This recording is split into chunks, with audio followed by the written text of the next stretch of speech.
자, 우리 하나님의 말씀을 나누는 시간, 오늘은 요한계시록 2장 8절부터 11절 말씀 보겠습니다.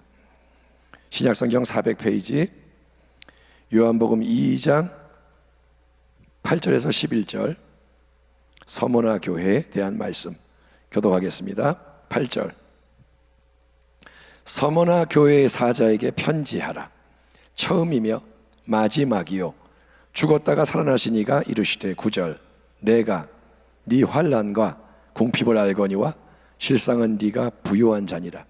자칭 유대인이라 하는 자들의 비방도 알거니와 실상은 유대인이 아니요 사탄의 회당이라. 너는 장차 받을 고난을 두려워하지 말라. 볼지어다 마귀가 장차 너희 가운데서 몇 사람을 옥에 던져 시험을 받게 하리니 너희가 10일 동안 환난을 받으리라.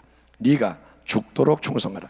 그리하면 내가 생명의 관을 면류관을 내게 주리라. 11절. 귀 있는 자는 성령이 교회들에게 하시는 말씀을 들을지어다. 이기는 자는 둘째 사망의 해를 받지 아니하리라. 아멘. 아멘. 할렐루야. 소아시아의 7 교회에게 영광의 주 예수님이 보내시는 편지 중에서 첫 번째 편지는 에베소 교회에게 네가 내다버린 첫사랑을 빨리 회복해라 라고 강조하신 편지입니다. 이 메시지, 첫사랑을 잃어버린 거 회복해라, 이거는 우리 모두가 항상 마음에 깊이 새기고 늘 자신의 모습을 살피도록 촉구하는 가장 중요한 말씀이 분명합니다. 여러분은 오늘 이 말씀을 들은 그때 이후로 첫사랑을 절대로 잊어버리지 않기를 축원합니다. 아멘. 그걸 잃어버리면 망하는 거예요. 처음 사랑이 제일 중요하다. 이제 언급되는 두 번째 교회, 주님이 지목하시며 친히 말씀을 주시는 두 번째 교회는 바로 서머나 교회입니다. 서머나 교회 사자에게 편지하라. 처음이며 마지막이요 죽었다가 살아나신 이가 이르시되. 서머나라는 이 지명에는 여러분 모략이라는 단어가 담겨 있는데, 이 서머나 도시는 에베소, 버가모와 함께 아시아의 지배자다, 아시아의 대도시다 이렇게 불리던 굉장히 힘 있는 곳입니다.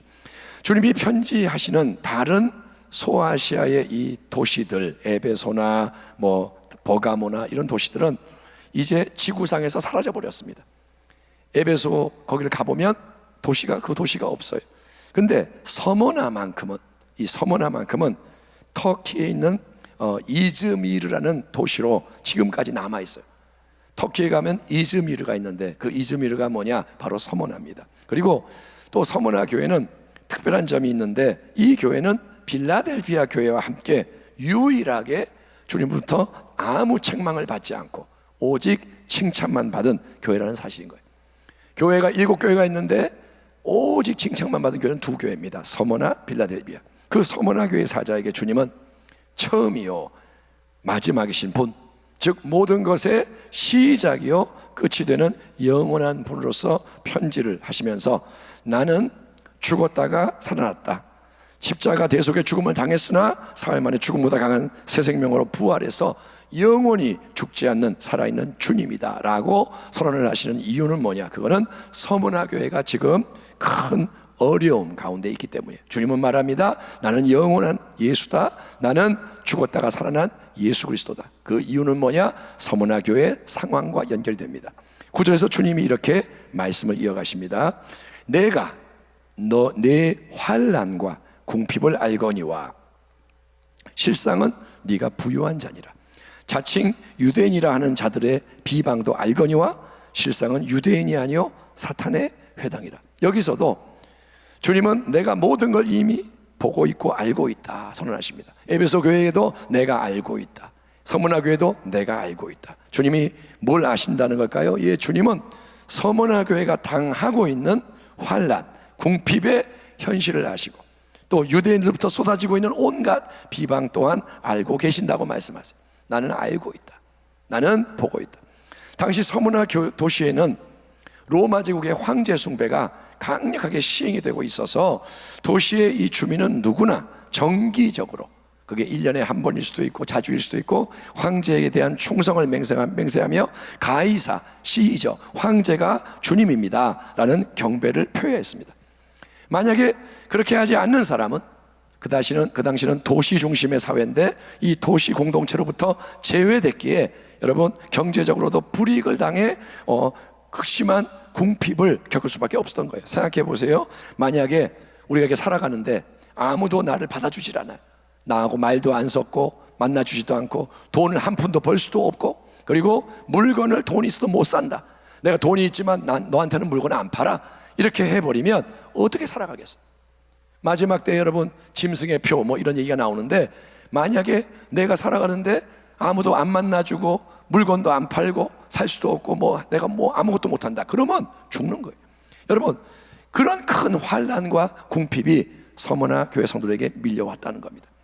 또 그 도시에는 주후 70년 예루살렘이 멸망되기 전에 거기로부터 많은 유대인들이 이주해 와서 큰 유대인의 공동체가 자리 잡고 있었는데, 이 유대인들은 사도행전에서 사도 바울을 핍박을 했듯이 바울의 사역에 제일 방해했던 사람이 유대인들, 어디를 가도 방해, 그런 유대인들처럼 도시의 지도층과 손을 잡고 서머나 교회를 비방하고 공격을 퍼붓는 겁니다. 이에 대해 주님이 말씀하십니다. 서머나 교회야, 너희가 지금 환난, 궁핍 아래에 있는 거를 내가 잘 안다. 너네가 지금 얼마나 힘든지 내가 안다. 또 유대인들이 너희를 비방하는 거 내가 잘 알고 있다. 그러나 그 눈앞의 현실만을 보지 마라. 나의 눈, 주님이 말하는 거예요. 영적인 깊은 것을 바라보는 나의 눈에 비춰진 진실은 이것이다. 현실은 네가 보는 거고 진실은 내가 보는 건데, 너는 환난과 궁핍을 당하고 있지만 실제로는 내가 볼 때 너는 부유한 자다. 아멘. 너는 가난한 자가 아니고 부유한 자다. 하나님 앞에서, 전능하신 영원하신 하나님 앞에서 쌓은 게 많고 가진 게 많은 자가 바로 너다. 아멘. 또 유대인들이 너희를 비방하지만 그들은 자기 스스로 유대인, 하나님의 백성 칭하는 것이지 실제로 그들은 사탄의 회다, 마귀의 조종을 받는 악한 무리 하수일 뿐이다. 여기서 우리는 여러분, 이 눈에 보이는 현실과 주님이 보시는 것은 똑같지가 않고 전혀 반대일 수도 있다. 이거를 다시 한번 깨달아야 돼요. 우리는 현실을 보고 늘 반응을 합니다. 현실이 이러니까, 사람이 이렇게 했으니까. 근데 주님이 보는 건 다르다. 거지 나사로를 생각해 보세요. 세상에서 가장 가난하고 비참한 인생이었잖아요. 거지 나사로, 몸도 아프고 개들이나 와서 핥아주고 먹을 게 없고. 근데 여러분, 그는 죽었을 때 즉시 아브라함의 품에 안겨 복락을 누리는 영적인 부자였습니다. 이 땅에서는 거지였지만 이제 복락을 누리는 사람. 반면에 이 땅에서 호의호식하던 그 대단한 부자는 죽자마자 즉시 음부에 뚝 떨어져서 고통당하는 영적인 가난뱅이인 거예요. 그래서 우리는 여러분, 항상 이 눈에 보이는 다가오는 유한한 것이 아니라, 유한한 것, 눈에 보이는 건 다 유한한 거예요. 수명이 짧아. 그게 아니라 보이지 않는, 아멘, 안 보이지만 영원한 그것에 주목하는 지혜자가 되어야 하는 것이고, 보이지 않는 영원한 것에 주목하는 게 결국 뭐냐? 그게 믿음, 아멘, 그게 소망, 그게 사랑이라는 거예요. 믿음, 소망, 사랑, 이 세 가지는 항상 있어야 한다. 왜냐? 영원한 것이 진리이기 때문에 그런 거예요. 서머나 교회를 잘 아시는 주님, 주님은 다 보고 계세요. 알고 계세요. 그 주님은 이제 장차 있을 일에 대해서, 또 그들과 우리 모두가 어떻게 행해야 할지에 대해서 다음과 같이 말씀하십니다. 10절이야. 너는 장차 받을 고난을 두려워하지 말라. 볼지어다 마귀가 장차 너희 가운데서 몇 사람을 옥에 던져 시험을 받게 하리니 너희가 10일 동안 환난을 받으리라. 네가 죽도록 충성하라. 그리하면 내가 생명의 관을, 면류관을 내게 주리라. 귀 있는 자는 성령이 교회들에게 하시는 말씀을 들을지어다. 이기는 자는 둘째 사망의 해를 받지 아니하리라. 아멘. 이미 말씀드린 것처럼 서머나 교회는 여러분 지금도 환난, 지금도 궁핍, 지금도 비방 가운데 고통을 당하고 있어요. 그거를 주님이 보고 계세요. 알고 계신다고 말합니다. 하지만 과거, 현재뿐 아니라 미래, 역사의 전 과정을 한눈에 쫙 보시는 우리 주님은 이제 서머나 교회에게 특별하게 다가올 새로운 고난에 대해서 볼지어다 마귀가, 원수가 장차 너희 가운데서 몇 사람을 옥에 던져 시험을 받게 할 거다라고 예고를 하십니다. 서머나 교회야, 정신 차리고 있어라. 마귀가 좀 있으면 너네 가운데 몇 사람을 감옥에 집어넣고 시험을 할 거다. 여러분, 왜 주님은 고난이 오는 걸 미리 말씀해 주실 뿐 그 고난을 제거해 주시지 않을까요? 주님은 알고 계세요. 주님은 전능자예요. 주님이 막으면 아무도 감당 못해. 주님이 고난이 안 오게 하면 되는데 왜 주님은 고난이 온다고 예고만 하시고 제거해 주지 않을까요? 그 이유는 고난은 우리에게 반드시 필요하고 주님의 크고 놀라운 목적을 이루는 통로가 되기 때문에 주님의 사랑과 지혜 안에서 시의적절하게 허락이 되는 겁니다. 그런즉 선줄로 생각하는 자는 넘어질까 조심하라. 사람이 감당할 시험 밖에는 너희가 당한 것이 없나니 오직 하나님은 미쁘사 너희가 감당하지 못할 고난당함을 허락하지 아니하시고 시험 당할 쯤에 또한 피할 길을 내사 너희로 능히 감당하게 하시느니라. 아멘. 아멘. 하나님은 고난을 통해 시험을 허락하세요. 하지만 항상 그 시험의 고난은 우리가 감당할 수 있을 정도의 시험이라는 거예요. 감당하지 못할 시험에는 피할 길을 미리 열어주셔서, 아멘. 이거는 얘가 감당을 못해. 그러면 피할 길을 미리 열어주셔서 잘 통과하게 하실 것이기에 두려워하고 염려할 필요가 없다는 거예요. 어떤 게 올 때 두려워하지 말라는 거예요. 아멘. 왜? 주님이 어련히 알아서 하실까? 너는 장차 받을 고난을 두려워하지 말라. 그러면서 주님은 너희 중에 몇 사람이 감옥에 던져져서 눈앞에 환난이 커지는 것처럼 보이더라도, 지금보다 더 힘들어지더라도 그 환난은 10일 동안 받게 되는 제한된 시간의 환난이다 라고 선을 그어주세요. 그러므로 여러분, 모든 고난 환난에는 반드시 끝이 있다는 것을 기억하기를 축원합니다. 아멘. 한번 따라합니다. 언젠가는 끝이 있다. 아멘. 코로나19도 끝이 있어요. 아멘. 또 다른 고난이 오지만 끝이 있어요. 언제가 어려움의 끝일까요? 언제 시험이 끝날까요? 그건 우리가 알 수 없습니다. 우리는 모릅니다. 오직 주님이 아시는 거예요. 아멘. 주님이 끝을 주시는 거예요. 주님이 됐다 그러면 끝나는 거예요. 그때까지는 가는 거예요. 그리고 주님은 필요한 때에는 필요한 만큼 주님의 비밀스러운 일을 알려주세요. 그래서 말씀하시는 거예요. 서머나 교회야, 이미 힘들지, 그리고 더 힘들어질 거야. 하지만 너희는 10일 동안 그 환난을 받을 거다. 내가 다 보고 있고 알고 있고 권능의 손으로 통제하고 있다. 그러니 너는 절대로 두려워하지 말고, 인간의 지평에서 세상의 기준으로 큰일 났다, 망했다, 죽겠다, 난리법석 피우다가 진짜로 망하지 말고. 난리법석을 피우면 진짜로 망해. 원망하면 진짜로 망해. 아멘. 불평하면 망해. 염려하면 망해요. 난리법석 피면 자기가 자초해서 망해요. 그렇게 하지 말고 너는 어떻게 하느냐? 죽도록 충성해라. 아멘. 네가 죽도록 충성해라. 이 명령에는 두 가지 중요한 의미가 담겨 있습니다. 첫째는 뭐냐? 너는 조금, 적당히가 아니라 죽을 정도의 분량, 죽을 정도의 한도, 죽을 정도의 수준까지 충성해라. 그러니까 너의 충성은 온전한 전적인 충성이 되어야 한다는 겁니다. 우리는 너무 힘들 때 죽겠어, 죽을 맛이야, 죽을 정도야, 힘들어, 이렇게 말합니다. 그 한도까지라도 회피하지 말고 충성해라. 너에게 뭐가 자꾸 와서 죽는구나, 그렇게 되더라도 충성하라는 거예요. 그게 첫 번째 의미예요. 죽을 정도까지라도 충성해라. 조금 어려우면 도망가지 마라. 두 번째로, 너는 실제로 시간적으로도 죽을 때까지, 죽는 그 시간까지, 죽는 그 자리까지 주님께 충성하라는 거예요. 아멘. 한도도 죽기까지, 시간도 죽을 때까지. 우리에게 여러분 죽도록 충성하는 가장 귀한 모범을 보여주신 분은 다름 아닌 우리 주 예수님 아니십니까? 누구보다 충성하신 분, 죽기까지 충성한 분이 예수님이세요. 주님은 우리를 사랑하셔서 아버지 뜻을 이루기 위한 십자가 고난과 죽음의 길을 끝까지 걸어가셨음을 기억합시다. 그 주님은 이렇게 말씀하십니다. 또 무리에게 이르시되 아무든지 나를 따라오려거든 자기를 부인하고 날마다 제 십자가를 지고 나를 따를 것이니라. 누구든지 제 목숨을 구원하고자 하면 잃을 것이요 누구든지 나를 위하여 제 목숨을 잃으면 구원하리라. 사람은 여러분 누구나 자기 하나밖에 없는 육신의 생명을, 비록 그 생명이 유한한 생명임에도 불구하고 끝까지 지키려고 안달인 거예요. 우리는 본능이 뭐냐? 내 생명 지키는 거예요. 예? 밥을 한 끼 안 먹으면 큰일 났다, 먹어야 돼, 사는데. 어디가 아프면 빨리 병 나야지, 안 그러면 죽는데. 우리는 이 생명 지키려고 맨날 그것 때문에 날린 거예요. 하지만 죽도록 충성하신 주님을 뒤따라가며, 그리고 그분께 죽도록 충성을 하며, 나는 내 목숨을 내놓고 죽도록 충성하겠다 따라가면, 그 사랑하는 참된 성도에게 주님은 생명의 면류관, 즉 영원한 참 생명을 의미하는 영광에 빛나는 관을 씌워주실 거라고 약속하십니다.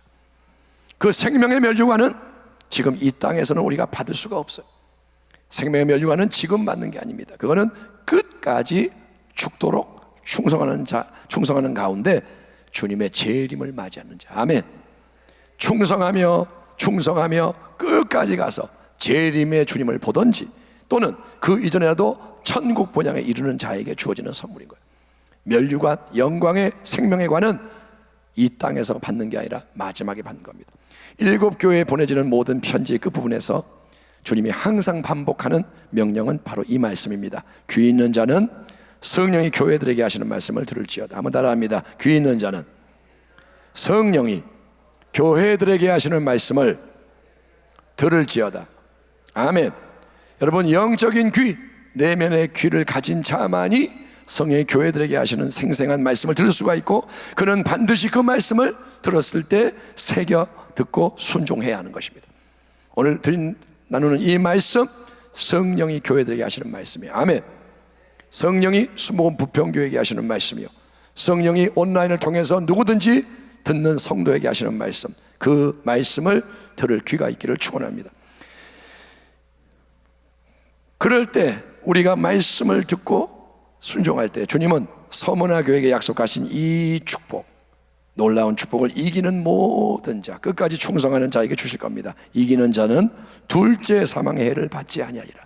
그는 비록 그 육체는 죽음을 맞이할 수 있겠지만, 언젠가 이 땅에서 죽을 수도 있고 해를 받을 수 있지만, 그 눈에 보이는 죽음이 인생의 끝이 아니고, 육신은 죽어요, 껍데기는 벗어요. 하지만 그게 끝이 아니고, 그 사람은 이후에 그 육체도 영광의 몸으로 새롭게 부활하고 영혼과 결합이 돼서 사망 자체가 영원한 불못에 던져지는, 없어지는 완전함 안에서 천국의 복락만을 영원히 누리는 자가 될 것이다. 이게 뭐냐? 둘째 사망을, 해를 받지 않는다는 거예요. 이것은 우리가 지금은 이렇게 말로 표현할 뿐이지만 실제로는 그게 뭔지 다 알 수가 없는, 상상을 못하는 놀라운 은혜의 영광에 대한 약속이에요. 예수를 믿는 것은 이 땅을 위해서 믿는 게 아니에요. 그 영광을 위해 믿는 겁니다. 아멘. 우리가 지금 받는 가벼운 환난은 장차 우리에게 나타날 엄청난 영광과 비교할 수 없도다. 그거를 아는 게 예수를 믿는 사람의 은혜입니다. 여러분, 그 약속을 기뻐합시다. 아멘. 당신에게 무화과 나무의 열매가 없어도 기뻐합시다. 포도나무의 열매가 없어도 기뻐하기 바랍니다. 구원의 하나님을 기뻐하세요. 코로나19 때문에 삶이 좀 어려워졌어요. 기뻐하세요. 왜? 우리는 이 땅에 속한 자가 아니라 영광을 위해 부름받은 자, 그리고 이제 이 마지막 때를 맞아서, 지금은 마지막 때입니다. 이 강단에서는 마지막 때임을 계속 선포합니다. 이때 우리가 당하게 되는 모든 고난, 이제 고난이 와요. 코로나19는 별거 아니에요. 더 큰 고난들이 와요. 교회를 압박하는 압박이 더 심해질 수도 있고, 역사 속에서 이 서머나 교회의 감독이었던 폴리캅은 순교당합니다. 화형을 당하고 칼에 찔려 죽고. 그게 뭐냐? 그게 우리의 마지막이 될 수도 있는 거예요. 그런 게 오더라도, 여러분, 환난이 오더라도 서머나 교회처럼 칭찬받고 인도받고 여러분 승리하는 우리 모두가 되기를 소망합니다. 그래서 우리가 지금 예배를 강화하는 거예요. 그래서 우리가 기도를 새롭게 하는 거예요. 이전의 걸로는 버틸 수가 없기 때문에 기도의 차원을 높이고 예배의 차원을 높이는 겁니다. 더욱 예배와 기도의 헌신 속에서 이번 40일 작정 기간이 끝이 아닙니다. 예배는 또 계속 이어집니다. 하나님이 주시는 말씀은 올해 말까지도 계속 나갈 거예요. 여러분, 이제는 대안이 없습니다. 오직 하나님의 방법만이 우리를 살립니다. 그래서 주님이 기뻐하시는 충성스러운 백성으로 세워지는 은혜가 넘쳐나게 되기를. 아멘. 기둥들이 세워지고, 가정에도 제단이 세워지고, 교구마다 새로운 일꾼이 세워지고, 아멘. 기도자가 세워지고, 하나님의 영광을 불러오는 자가 세워지고, 그런 자들이 연결되고, 그래서 여러분 영적 파장이 일어나고 우리가 승리하기를 영원히 살아계시며 우리를 이끄시는 우리 주 예수 그리스도의 이름으로 축원합니다. 아멘. 기도하겠습니다. 하나님 감사합니다. 오늘 서머나 교회를 향한 주님의 말씀을 나눴으니 이 말씀을 성령이 주시는 영의 귀로 듣게 하시고 아버지 이 길을 가게 하여 주옵소서. 모든 교회들에게 하시는 말씀을 들으며 우리의 삶을 돌아보며 아버지 우리 순복음 부평교회 성도들, 그리고 이제는 기도합니다. 우리 교회만이 아니라 주님이 사랑하는 모든 백성들에게 은혜가 넘치게 하여 주옵소서. 오늘 우리가 기도합니다. 우리를 이끌어 주시옵소서. 이어지는 기도 속에서 주님의 말씀이 울려 퍼지고 성령의 역사가 일어나게 하시고 계속 불을 붙이고 계속 우물을 파고 계속 문을 열고 계속 나아가게 하여 주시옵소서. 예수님의 이름으로 감사하며 기도하옵나이다. 아멘.